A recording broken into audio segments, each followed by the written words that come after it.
JD మోసం చేశారు KA Paul.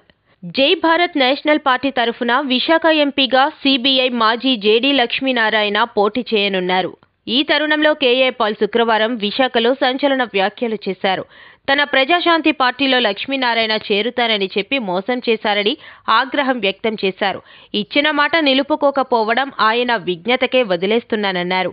తనకు పూర్తిగా సహకారం ఇస్తానని చెప్పి ఇలా మోసం చేయడం తగదన్నారు.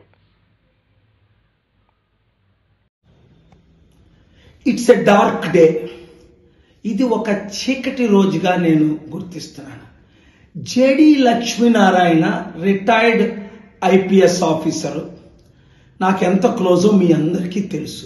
అనేక సార్లు వచ్చారు వైజాగ్ ఆఫీస్కి, హైదరాబాద్ ఆఫీస్కి, ప్రెస్ మీటింగ్లకి, సమిట్స్కి, అన్నిటికీ. ఆయన ఎక్కడుంటారో నాకు తెలియదు. అలాంటిది ఈరోజు జై భారత్ అనే పార్టీ పెట్టారు.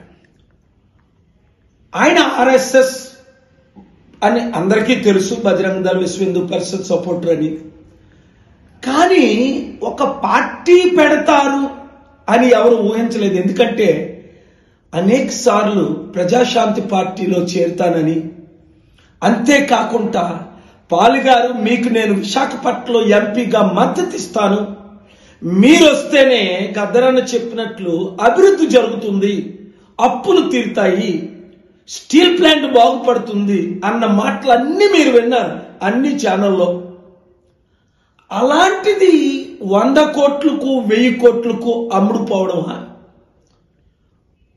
ఒక పార్టీని ఓడించడానికి ఇక్కడ ముఖ్యమంత్రి, అక్కడ మాజీ ముఖ్యమంత్రి ఆయన వాడుకోవడమా?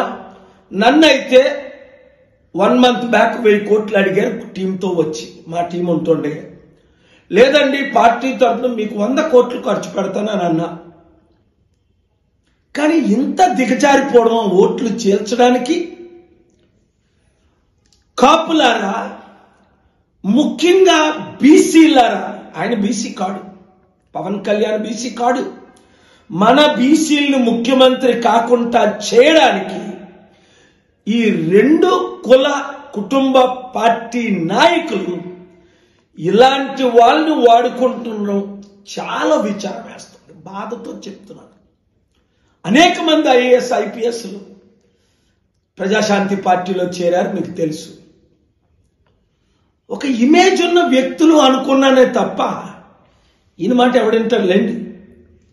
ఇప్పటికే చెప్పారు, పెద్ద లోక్సత్తా పార్టీ పెట్టిన జయప్రకాష్ నారాయణ గారే పార్టీ క్లోజ్ చేశారు అనేక డబ్బులు ఖర్చు పెట్టి. షర్మిలాయే పార్టీ క్లోజ్ చేసింది. ఈయన పార్టీలో ఎవరు చేరరు, ఎవరికి ఓట్ బ్యాంక్ ఉండదు. కానీ మోసగాల్ని, అబద్ధికుల్ని ఎత్తి చూపించడం మన బాధ్యత. రండి మనమందరం కలిసి పనిచేద్దాం, ఇలాంటి వాళ్ళకి దూరంగా ఉందాం. ఈ వీడియో అందరికీ షేర్ చేయండి.